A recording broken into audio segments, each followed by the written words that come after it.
All right, we are live. In this one, I'm going to go into a little more detail on the Camp Woodwind strategy, my take on it, and the basic idea. It's basically catching on fire right now as the way to grind XP and money. Probably seen a good chunk of lobbies advertising that they're doing this, and you may be curious on how this actually works. This can be done both on single player and multiplayer, so don't feel like you have to go into lobbies with other players if you don't feel comfortable with that. Although it is easier and you can accomplish more with multiple players. So I'm just going to go into single player at this point. I'm going to start by making the obvious. You have to do it in Camp Woodwind for a number of reasons. There are similar strategies doing this on Tanglewood, but a lot of the locations it just doesn't work. There's too much space. So I know I have a lot of equipment up here. I'm actually going to temporarily just take all of that off. The minimum to make this work is you need some kind of igniter, and you need some kind of smudge stick or incense, as it's now called. Probably one, at least two, because that way that's 3 items that a single player can carry. So I'm doing a single player, so the only thing I want to bring in is an igniter and 2 incense. So keep that in mind. If you're doing multiplayer, recommend I recommend that one person do carry in 2 incense, but you could bring 4, and 2 other sticks can go to other people. I don't recommend having 4 sticks and giving 1 to each player, because not everybody is as good as other people with knowing when to time the incense, and you'll get a lot of overlap. Some groups are stricter where only one person is responsible for the incense. I don't like that either, so I sort of split the difference. I bring in 2 in the igniter. That way, if I screw it up, I'm the one taking responsibility as the host for that. I also provide the equipment. That way, nobody feels like they're losing anything by accident. It happens to the best of us, and I'm certainly not the best of us. All right, so I'm going to bring in 2 incense and igniter. Then you have to set up a custom difficulty here. You'll notice 12 times 9, 7. You can't get it higher than that without really making it difficult. I know that sounds silly, but it can get more difficult than this. So starting sanity, automatically 0. Nothing but 0. The idea is you want to give the ghost the most chance to be able to immediately hunt when you start the investigation, when you go in. Sanity pills, restoration at 0. Don't even bring in sanity pills, but if you do, be warned, a multiplayer lobby, somebody might just decide to waste those pills because they are consumables now. Next, the sanity drain at max, which is 200%. Well, you're already at 0 sanity, so it's not going to matter that much. Next, turn sprinting off. I know that's going to throw a lot of people off, and I know some people who have done it on a slightly lesser reward so they can turn off the sprinting. Let me just show you what the example of that is. Turning on sprinting makes it 11.47. So if you really need the sprinting, then turn it on and just take a little bit of a less rewards. It's not too big of a deal. But turning it off also gets you used to the idea that you may not be able to sprint in a given moment. How do you adjust the situation? The strategy is not only about making money and experience, but it teaches you basically to play the game like a pro, how to loop ghosts around, how to deal with when you don't have a smudge stick or incense or whatever. You can't sprint, whatever. Player speed is at 100. The thing is, if you reduce that, you can bring it up a bit, but it's not worth it. You don't want to be so slow that you can't run away for the ghost for a few minutes. Flashlights are off. I know that's going to also throw out some people, but there's ways to get around this issue. Lose items and consumables has to be on, or else it becomes 0. Moving on to ghost speed 100. You could move it up to increase awards, but it's generally not worth it. I personally don't play with faster ghost speeds unless I'm intentionally trying to avoid a hunt or hiding automatically or whatever. You could try that. I mean, feel free to adjust these strategies and to play around with things. Roaming frequency should just be flat out maxed out. That doesn't really mean much. Changing favorite room, high. We're going to be doing this on Woodwind, so it's never going to be too far from where you are. Interaction, low. You're not looking for interactions. Event frequency, same thing. You're not looking for that stuff. Friendly ghost has to be off. If it's on, it will nullify the rewards. Grace period at 0. I know there's some people who can't handle that. It turns into Russian roulette, where if the ghost is right on top of you, you're dead. I take that as just one of the cons to this strategy, but if you want to give yourself 1 second, you can reduce it by down to 12.47. Deal with that if you want. Mind you, if you keep doing that, mean, even at a 5-second grace period, it still is more than 10 times. So feel free to adjust that as you will. On duration, this is where this differs from some other strategies. You're not looking to do low. Now, this will be a small map, so low would be 15 seconds. And then medium is like 20 seconds or something, 20, 30, whatever. But if you do it too long, you increase your chances of dying for not much more reward. You want to stay alive, you want to identify the ghosts. Those are your priorities. So let's do it a medium. I originally thought kills extended hunts made a big difference, but apparently it has no effect on the rewards at this point. So keep that off, unless you're a misogynist. We're not doing this is a zero evidence run. Notice that increasing the evidence changes this reward dramatically. You still get pretty good rewards with one evidence, but don't do that. You're looking to guess the ghost from the hunt. Lastly, we've got contract. 0 setup time. You do not... I mean, even if you increase it to 30, the rewards dropped almost none. Don't do that. Now, weather-wise, you have a couple of different ideas here. So random makes it 12.95. It actually reduces it by a little bit, but whatever. Light rain is fine. Heavy rain increases this. This can make it harder to see the ghost, but if you want to edge out just a tiny bit more rewards, I guess you could do that. Snow is the same idea. And it keeps things much colder in there, too. That could be a way you could do it as well. Windy, same idea, but there's nothing obscuring your vision there. So there's people who do it with windy instead. Clear reduces it by a little bit, but, you know, why not? The other option is fog. Most of the time, this actually makes everything brighter and much easier to see, and this is what I often do. But the fog may not render the same for you and me. So, you know, whatever. Play around with it. Sunrise just decreases this a little bit. So, you know, weather's not that big of a deal here. But keep it consistent. Don't switch between matches because it will affect the ghost speed for things like the Haunt 2. Doors starting, just max that out. It doesn't matter. Number of hiding spots, you're not looking to hide. Yeah, you still can block a line of sight with objects, the picnic tables, or whatever. This is just like quote unquote guaranteed hiding place. Don't worry about it. Standing monitor off is look. Although you could turn standing monitor on and you don't lose much. Actually, that's a pretty interesting concept there. But you don't really care about the sanity, to be honest. You're at 0. Activity monitor, you push that on. It doesn't drop it by much either. Actually, interesting. Play around with these settings, find something. I mean, you lose, what, 0.05 rewards for having the activity monitor on? That's fine. Read it.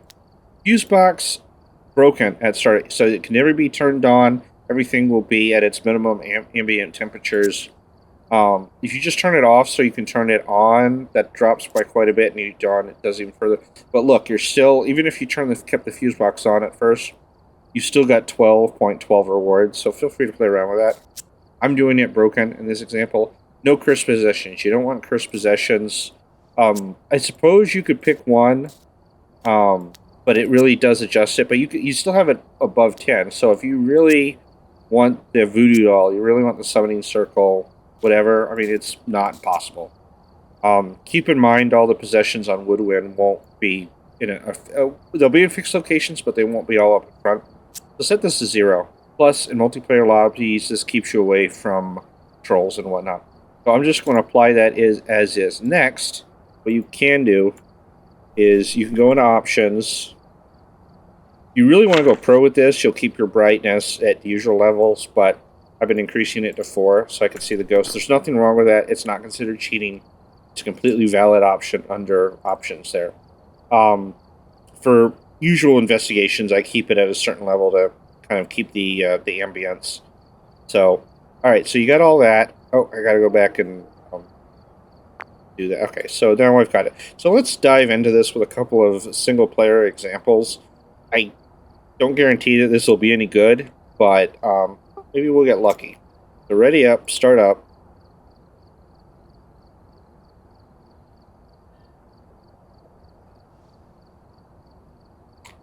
Now, I started doing this single player before I went to multiplayer, and I was surprised at my experience in multiplayer as being very positive. You got all this other equipment. You could bring this in, but the thing is, when you're doing the single player, good luck with that. But like EMF reader, firelight, I mean, you can get those now. If the ghost chases us, which it will, we can repel. You can still get these optional objectives. There's been times when if you get all 3 optional objectives but nothing else, and you survive. That's still like $400 or $500. That's not a small sum. Ooh, James Skinner. That's funny. All right, so yeah, you get your smudge sticks. Key thing here is you want the tier 1 incense. You don't want tier 2. You don't want tier 3. The tier 2 and the tier 3 will slow down the ghost, and it will throw off your ability to tell what the ghost is. Because certain ghosts have very particular tells. Okay, and then I'm going to grab lighter. Now, I suppose before I really get started, well, I'll show you what all this looks like. You see the fog, very easy to see stuff. Well, let's go over the kind of ghosts you get. So there's a good chunk of ghosts you're not going to be able to tell from the hunt. That's just flat out. That's just flat out true. It's a random guess at that point. We call these the normal ghosts because they have a normal flickering pattern, normal speed rules. They increase speed gradually based on line of sight, where 11 seconds of line of sight gets them to their max, approximately 11 seconds. You can get really good with telling these. So Spirit, no. Phantom, no. Or Wraith, no. Usually. Okay, I'm just going to say the ones you can do by a hunt. Banshee, no. Chen, Mare, Shade, Demon, Yuri, Oreo, Rio. I'm going to say no on Raichu, but there's a little bit of an exception there. Kabake, can't tell Mimic. So these are your options. From a single hunt, you can tell if it's a Phantom, Poltergeist, Revenant, Oni, Ontu, Yokai, Mylene, Obake, Moroi, Yoken, or Diogen, however you want to say it, and Thay. These are pretty relatively easy tells, but they still require a lot of practice. If you consider yourself sort of a pro at the game and you're not guessing those correctly, you might want to scold yourself a little bit. Now, in certain cases, there's certain things you could bring in. Now, if you can bring in salt with another player and you put it down at the picnic tables, you could guess Wraith. Mind you, it could still be a Mimic. So that opens up that option, but only if you can do salt. Poltergeist. Banshee, sometimes you can tell Banshee-ish behavior, like if you're, but only a multiplayer. If it seems to only be following one person around and people are running into it when it's not smudge, there's some people who can guess this. So that could be a potential option. Chen, no. You would think yes, but remember, in this example, the breaker is broken. It does not have its Chen abilities. It operates like a normal gun. Mare, no. Revenant, of course, yes. Now, Shade, I'm going to put this on an iffy. If everybody's kind of in one spot or you're spread out and it's just not hunting, it's been 3-4 minutes or whatever, it could be a Shade, not necessarily.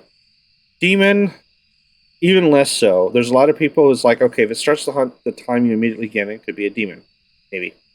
Now keep in mind with the demon and a spirit, if you really want to go to the trouble of doing a smudge test, get out a timer, and the second that ghost is smudged the very first time during the hunt, count. If it's more than 90 seconds, it could be a spirit. If it's less than 90 seconds, it's almost certainly a demon. Mind you, the Mimic. It could be a Mimic. Yurei, good luck on that. Oni, yes, of course. Yokai can be a little tough because the ghost has to get far enough away for you to actually figure it out. Now, to remind people, if it's more than about 2.5, 3 meters away, it won't hear you or detect your electronics. Onto can be kind of weirdly iffy sometimes. Mylene, Rio. On Rio, if you can bring in a crucifix and a candle, you could maybe do an on Rio test if you're lucky. I wouldn't count on it, though. Twins is also iffy because a lot of people, including me, can't really pick up the speed difference between the slower and the faster. And to really be sure on that one, you'd probably have to do multiple hunts and get both twins at some point. Raichu, when it gets within range, 2.5 meters approximately, it gets a big speed increase from being near those electrons. The problem with that is if it's always in the same area as you're looping around tables or something, you're probably not going to see that difference in speed. I'm terrible at picking out a Raichu, to be fair. Mimic is the bane of doing this. You're not going to be able to figure out it's a Mimic. Although, in theory, if somebody were to bring in a video camera and could see those fake orbs, it which, by the way, those fake orbs will show up in zero evidence runs, but that's really iffy. And the chances of getting a mimic are like 4%. So is it worth it? I don't know. And then again, the other ones. Now going through here, the spirit, you can do that with a smudge stick, maybe. If it's more than 90 seconds, it could be a spirit. It's not guaranteed. Regular ghosts just may decide not to hunt, so that's iffy. And again, only 4% chance of a spirit. It's often the default ghost that most people go to when they're selecting, if they don't know what it is. Okay, so Wraith, if you put down salt, it doesn't disturb the salt, but it has to go over the salt. So if you put down salt around the picnic tables and it always stays around the campfire, yeah, it's not going to touch the salt. But it's still recommended in multiplayer somebody bring down and put down salt. I have guessed the correct one a couple of times. Phantom has a special blinking pattern where anywhere from 1 to 2 seconds it'll be invisible. Long periods of time during the hunt where it'll be 1 or 2 seconds, as opposed to the average being like half a second, 0.7, something like that. So if it blinks on quickly, then blinks off, and it's like a second or more, good chance it's a phantom. Poltergeist is going to be throwing everything and anything against near, but also capable of doing a double throw, multiple objects at the same time. If they're near each other, you get it near the picnic table, and everything's just exploding. Good chance poltergeist. If it yeets something that isn't a ball like halfway across Woodwind, good chance it's a poltergeist. Banshee, it picks one target. Doing this in single player, good luck with that. You're not going to be able to figure out in single player. Jinn, as I said, normal. Mare, normal. Revenant, very easy to tell doing this method. Revenant only operates on 2 distinct speeds. There is no gradual line of sight increase at all here. It's either going to be slow or it's going to be fast. When you smudge it, during the period it is smudged, it will slow down. You will see this. I think this is the only ghost that's going to have that sudden speed decrease during that time. Okay. So Shade, that's kind of iffy. Demon, iffy. Yuri, you're not going to be able to tell. Oni is the opposite of the Phantom. You're going to have periods where it's more visible. It's not just flickering back and forth. Keep in mind there's variation here. I have more trouble figuring out an Oni than I do a Phantom, and I made a video about it, and I still get it wrong. Yokai, Ghost has got to have enough distance. It's got to have at least more than 3 meters from everybody at one point. So if it goes to the camp, let's say if it goes to the campfire, you're at the picnic tables and you're yelling, you're using items that just not seem to be coming to you, could be a yokai. Keep in mind, ghosts do set waypoints randomly here as they're looking around. So I don't have a very good track record on figuring this one out. On to, it will be basically just a different speed. If you got the campfire going, you might be able to see the speed change as it moves between there. It also can give off the freezing breath. That's the big tell, is that freezing breath, but it's not guaranteed. Oreo, you can't tell. For some people, this is the default. Myling, much quieter, which means you won't hear the footsteps until it's much closer compared to other ghosts. So if it's if you're at like the picnic tables and it's over by the game tents and you literally can't hear its footsteps until it gets past the campfire Myling, it's going to make less ghost sounds. That could be completely silent, or it could just be less ghost sounds, or you hear them from closer. On Rio, again, you could do the candle test, but probably not. Probably not going to work. Twins, one's faster, one's slower. That can be hard to tell. I don't think I've ever gotten the twins right, to be honest. Raichu, again, when it's close to electronics, it gets a big speed. It's an either or there situation. Obake, the only tell with it is if it's, I think it's supposed to be guaranteed that at least once during a hunt it will flicker to another ghost model very momentarily, like for a second, maybe not even about a second and a half. If you're not seeing the ghost the entire time, you may not be able to tell it's an Obake. Mimic, that's the bane of doing this run, as I said. Morai is really interesting. It's the absolute fastest ghost if it has both the line of sight. When it's had line of sight for 11 seconds and the sanity's at 0, which it already is, it is the fastest thing alive. Good luck with it. It's terrifying. Most likely, it's going to be fast coming out of the gate. It does get the line of sight. It probably is not going to necessarily be able to keep that for 11 seconds. It varies. But look, if it's fast out of the gate and you're seeing that speed change as it gets line of sight, Morai. Yoken, that is the gift of the gods for this special. You will know what it is. When it gets close, within 3 meters or less, it will slow to an absolute crawl. You can loop this thing for hours, dozens of hunts, never have to use a smudge. This is a gift from the gods. Stay is like the counterpoint to the Morai. It'll probably be young. There's a slight chance it probably is aged a little bit, so there's some speed variation, but it'll be fast out of the gate. But it will never increase or decrease speed. So it's going to be a constant fast speed. It is terrifying. So, anyways, going over the ghosts is, if necessary, I might do a longer video going PowerPointing that out. Anyways, let's get in. Let's try this.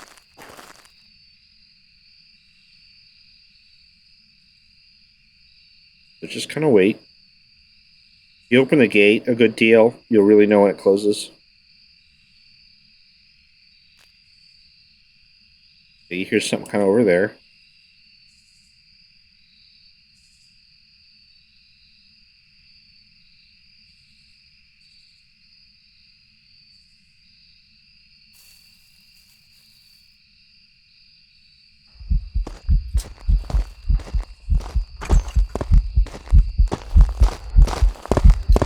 Normal ghosts, line of sight increase. Over 6 seconds.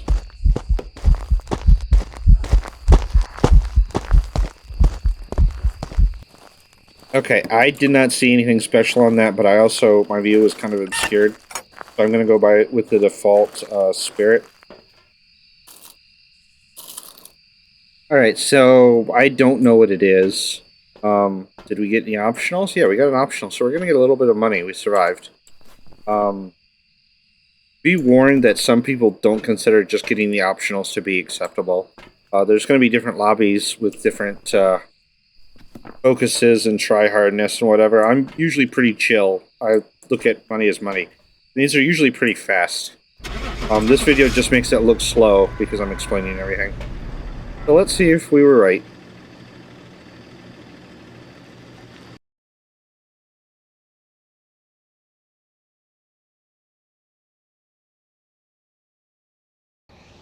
Jen, okay, so that's another one I couldn't have guessed.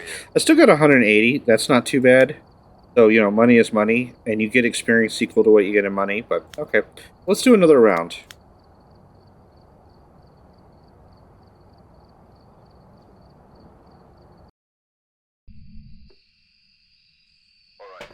Oh, I seem to have brought everything this time. Okay, well, that's fine. Now, be real careful when you're doing the multiplayer. Some people might accidentally upgrade the incense, and some people will just argue the point. Well, I wanted to slow down. I don't want to kill me. Dude, you're killing the strat. So, yeah. Crucifix, repel while chasing. So I could, again, get one of the optionals. While some people bemoan the idea of doing multiple hunts, I think in some cases a second hunt might be warranted.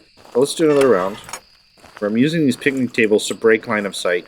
Unless the ghost is right on top of me, it's going to break it.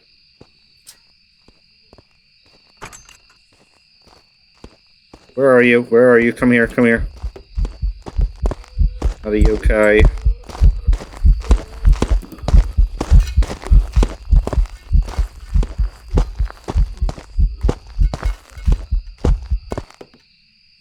Okay, I didn't notice anything.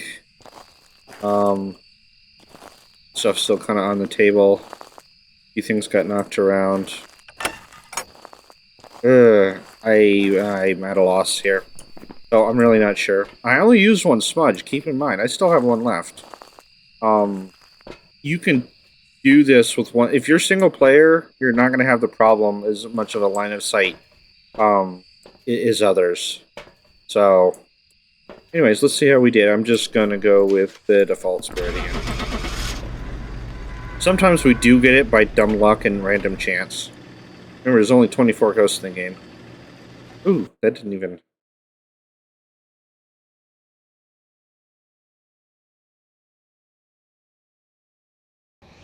Demon. Okay, I couldn't guess that. And to get the repel thing, you actually have to have it chase you beforehand. So keep that in mind. All right, let's do a third and a final one here. We haven't guessed it so far, but it's been a Jin and a demon. Good luck with that. I wouldn't even have guessed demon for hunting out of the gate. It actually took a little bit of time.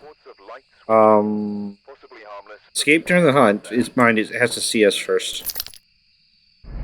That's the problem with single player. You might hide a little too well when you're trying to do this. Multiplayer, just the opposite.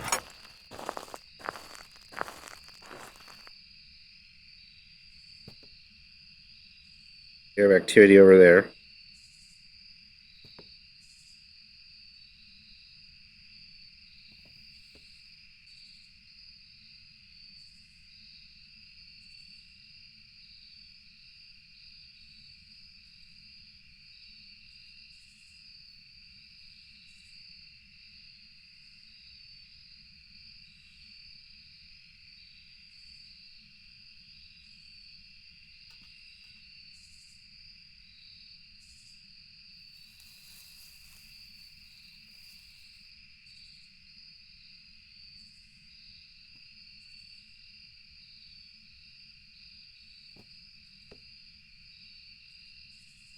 Taking a sweet time here. You know what? I'll do 2 more after this. I should do at least 5. Ooh, ghost event, and that was an Oni, so it's not an Oni. I think I forgot to mention that if it does the airball attack thing, it's not an Oni.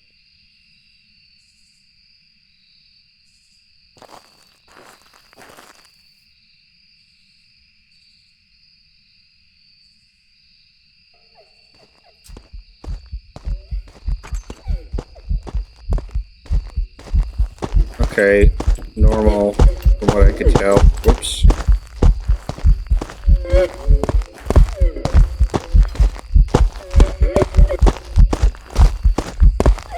Increased speed of line of sight and all that. So everything about that felt normal. So we got another busted one. I'm just going to go with the default spirit. Did we actually get the escape one? Yeah, we did get the escape one. Again, single player. I'm hiding a little too well sometimes.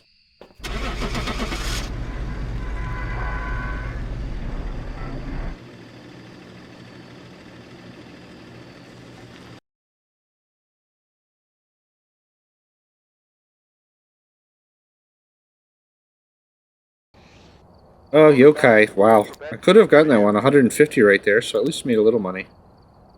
So let's do our 4th one here. Problem with yokai is once it gets close enough, you can't really do it. And there's also always random chance. It could be a yokai and it just goes straight to you for whatever reason. Let's see, photo ghost, motion sensor, okay. So the cleanse one I'll probably almost certainly get. Now, one thing to keep in mind, I mean, the smudging will keep it from hunting for a little longer than the 20 or 25 seconds.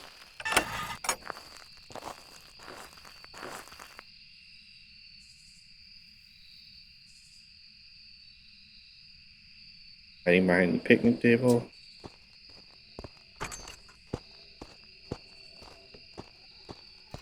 Come over here, come over here, come over here. Not a yokai.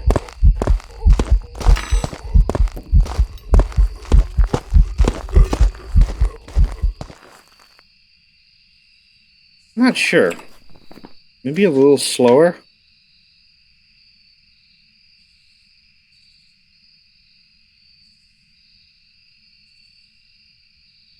On 2 twins, maybe? I don't know. I guess the twins. I never get twins right, but...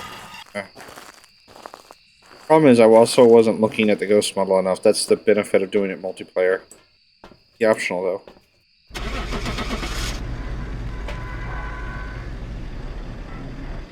And after this, we'll do one more. Maybe we'll get it. My average luck is getting about 1 in 5.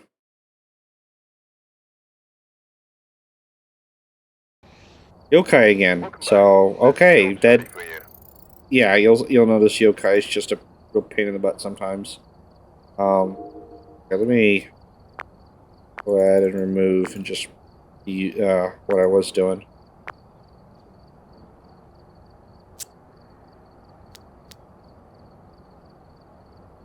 It's pretty easy to cover the cost of all the equipment, honestly, if your host is making money and this patch is ridiculous. One successful guest will give you more than enough money to cover doing it from rest on at that point, unless you're really lucky and you just keep dying constantly. Let's see, chasing, parabolic. So, like, I can get 2 or 3 of those.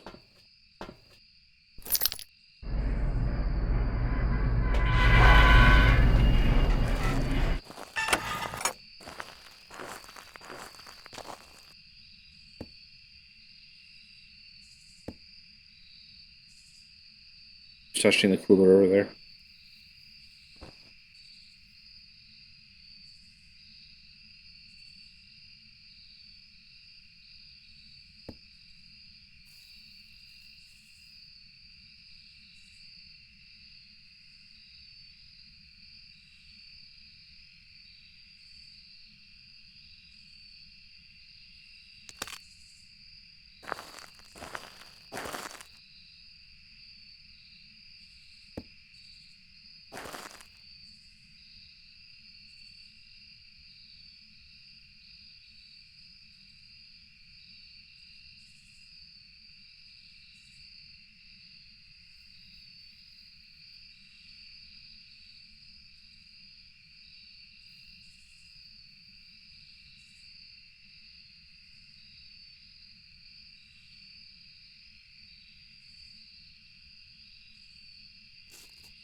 Come here, come here, come here.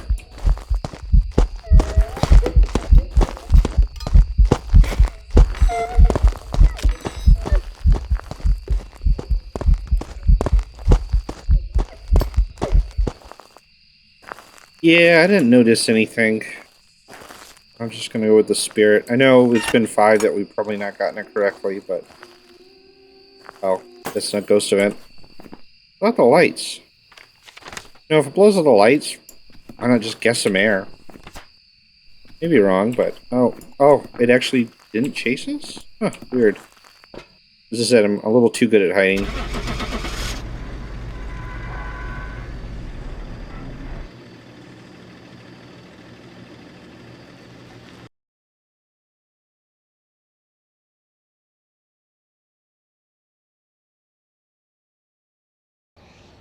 Oreo. Okay, yeah, good luck with that. Anyway, so that's an example on how to do the Woodwind strat. I'm probably gonna also do a PowerPoint video so that you can visually see notes on the ghost and maybe another one about variations on a theme. But until then, have fun.